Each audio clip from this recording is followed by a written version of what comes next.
ازيكم يا حلوين؟ عاملين ايه؟ يا رب تكونوا بخير. يلا بينا يا برج العقرب نشوف طاقتك العامة في شهر 5، شهر مايو فيها ايه ليك، وان شاء الله تكون كلها خير وسعادة لقلبك. بس قبل ما نشوف الفيديو بتاع النهاردة، يلا اللي مش عامل اشتراك ننزل بسرعة نعمل اشتراك في القناة ونفعل الجرس عشان يوصل لكم اشعارات بالفيديوهات وكمان اللايفات بتاعتنا، ونكتب كومنت حلو زينا واللايك والشير مع اصحابنا يا حلوين. يلا كده يا برج العقرب نشوف طاقتك العامة في شهر 5 فيها ايه. اول حاجة يا شهر اول حاجه يا برج العقرب، انا شايفه هنا ان انت الشهر ده في عندك صحوه داخليه، وكأنك بتفتح عينيك على حاجات ما كانتش واضحه ليك قبل كده يا برج العقرب. بتشوف حاجات ما كنتش شايفها قبل كده، حاجات في علاقتك العامه، حاجات في حياتك، في شغلك، في امورك العاطفيه، حاجات بتكتشفها جديده. شايفة ان البعض منكم هنا يا برج العقرب هيبدأ يراجع حسابات، هتبدأ تراجع حساباتك من اول وجديد، خصوصا في العلاقات القديمة او الصداقات اللي كانت مستفزياك، يمكن في طاقة استفزاز منها. شايفة كمان هنا يا برج العقرب ان في دعم فلكي جاي لك هيخليك تبص لنفسك بقيمة اعلى، يبقى عندك قيمة استحقاق لنفسك، وده هيبان في تصرفاتك قدام الناس كمان يا برج العقرب. طيب بالنسبة لطاقة المال والعمل هنا يا برج العقرب، عايزة اقولك على حاجة. شايفة بالنسبة للشغل هنا ان الدنيا فيها شوية ارتباك في النص الاولاني من الشهر كده، مش احسن حاجة بالنسبة لك، خصوصا لو انت كنت منتظر قرار او رد من جهة رسمية، فالامور متوترة بالنسبة لك لحد نص الشهر شوية. لكن من بعد يوم 15 مايو يا برج العقرب هتبدأ الأمور تتظبط، وهتوصلك فرصة أو هيجيلك ترقية أو دعم من شخص قوي يعني في المنصب. شايفة كمان هنا بالنسبة للأمور المادية يا برج العقرب، شايفة ان الفلوس يعني بالنسبة لك الشهر ده راحة وجاية، في مصروفات ممكن انت مش متوقعها الفترة دي، ممكن تصليح حاجة، في حاجة خربت عندك، او ممكن تكون هتجيب هدية يعني فجأة، هدية غالية كده لحد، ممكن حد من اصدقاء عيد ميلاده، في حاجة عندك هتجيب هدية يمكن. بس كمان في دخل اضافي جاي يا برج العقرب، خاصة من شغل جانبي او مساعدة من حد قريب منك يا برج العقرب. نصيحتك هنا اللي هو بلاش تصرف على حاجات مش ضرورية الشهر ده، محتاج تحافظ على السيولة في ايدك شوية يا برج العقرب. طيب برج العقرب بالنسبة لأمورك العاطفية، طاقتك العاطفية هنا بالنسبة للمرتبطين، فأنا شايفة ان العلاقة الفترة دي فيها شوية شد وجذب ما بينك وما بين الشريك يا برج العقرب. ممكن تحس ان الطرف التاني مش بيفهمك او بيتصرف معاك بأنانية يا برج العقرب، بس ده مش معناه ان الحب راح ما بينكم، لا دي فترة فيها اختبار للتوازن في العلاقة. حاول تتكلم وتوضح اللي جواك بدل ما تكتم مشاعرك يا برج العقرب.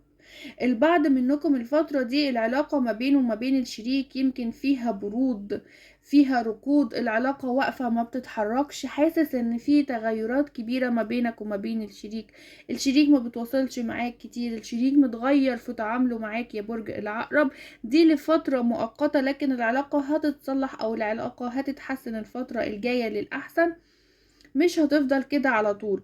طيب رسالة الشريك ليك هنا يا برج العقرب بالنسبة للمرتبطين بيقولك ان انا مغرم بيكي جدا وان هو يعني بيحبك جدا. طيب بالنسبة للعزاب فانا شايفة ان في اعجاب جديد داخل حياتك هنا يا برج العقرب، خصوصا في تجمعات او من خلال السوشيال ميديا. الشخصية دي بالنسبة لك هتكون مختلفة جدا يا برج العقرب، مختلفة يمكن عن ذوقك المعتاد، وده هيخليك محتار، لكن في فرصة قوية جدا ان العلاقة دي تتطور لو انت فتحت الباب واديت لنفسك فرصة يا برج العقرب. تمام. الرسالة هنا كمان هناخد رسالة من الكراش يا برج العقرب، بالنسبة للناس اللي فيه علاقة او في نظرات ما بينها وما بين الشريك. في كلام او تواصل بس لسه مفيش اعتراف في المشاعر. فهو بيقولك هنا ان انا مش قادر اوقف تفكير فيكي ولا عن المشاعر بتاعتي تجاهك. مجرد ما بيفكر فيكي فبيحس بأحاسيس حلوة يا برج العقرب. لا استطيع التوقف عن التفكير فيما تشعريني به. طيب، طاقة المنفصلين. طاقة المنفصلين يا برج العقرب، شايفة هنا ان هيجيلك طيف من الماضي كده، حاجة من الماضي، رجوع من الماضي كده، ممكن رسالة، ممكن تلميحات، او حتى ظهور فجأة كده لشخص قديم كان في حياتك يا برج العقرب. هيرجع ان هو يتكلم او هيرجع ان هو يتواصل معاك او ان هو يقرب منك. القرار هنا عندك، بس خد بالك وركز عشان ما تكررش نفس الخطأ تاني يا برج العقرب، ما تقعش في نفس المشكلة اللي كنت فيها قبل كده يا برج العقرب. طيب، رسالة الشريك ليك هنا يا برج العقرب للمنفصلين، بيقولك ندمان ان انا وانتي سيبنا بعض بس ما بقيتش عارف اعمل ايه. دي رسالته ليكي يا برج العقرب للمنفصلين. طيب، بالنسبة للصحة بالنسبة لك هنا يا برج العقرب، شايفة ان طاقتك الجسدية مش وحشة، لكن محتاج تنام اكتر، تفصل شوية عن طاقة التوتر والقلق اللي انت فيها يا برج العقرب. شايفة كمان ان البعض منكم الفترة دي ممكن عندك صداع او توتر عضلي شوية يا برج العقرب بسبب التفكير الكتير. من اخر الشهر ممكن تحس بتحسن قوي في طاقتك وفي جسمك، بمجرد ما تاخد وقت ترتاح فيه، ترتاح فيه من التفكير، ترتاح فيه من الجهد اللي انت بتعمله يا برج العقرب. انت مشاكلك نفسية اكتر من الجسدية يا برج العقرب. طيب، بالنسبة لطاقة، انا شايفة هنا ان البعض منكم يا برج العقرب ممكن يكون عند البعض منكم طاقة سلبية. طيب، الطاقة السلبية هنا مش طاقة سحر، مش شايفة ان في طاقة سحر واضحة بالنسبة لي. لا، الطاقة السلبية بالنسبة لك هنا هي طاقة حسد يا برج العقرب.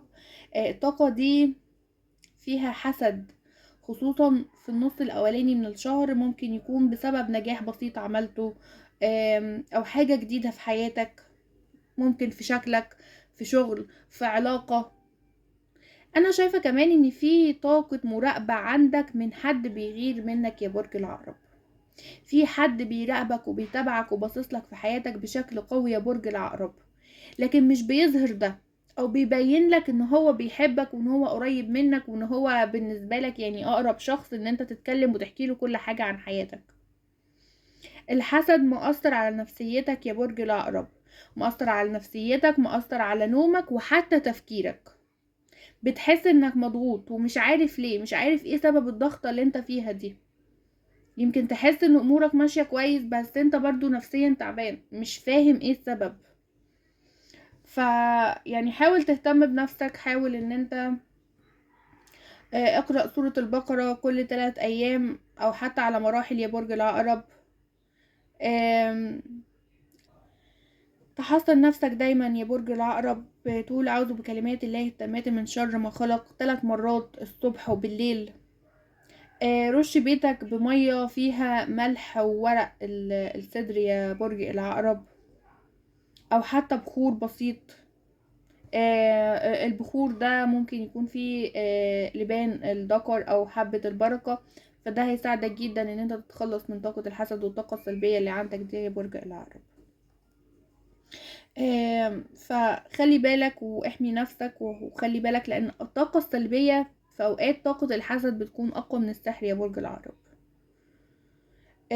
الطاقة السلبية هنا يمكن مؤثرة على تفكيرك، بيكون مشوش، اوقات مش بتعرف تاخد قرار، جسمك مجهد من اقل حاجة، بتحس ان انت بتنسى كتير او بتتلخبط فجأة.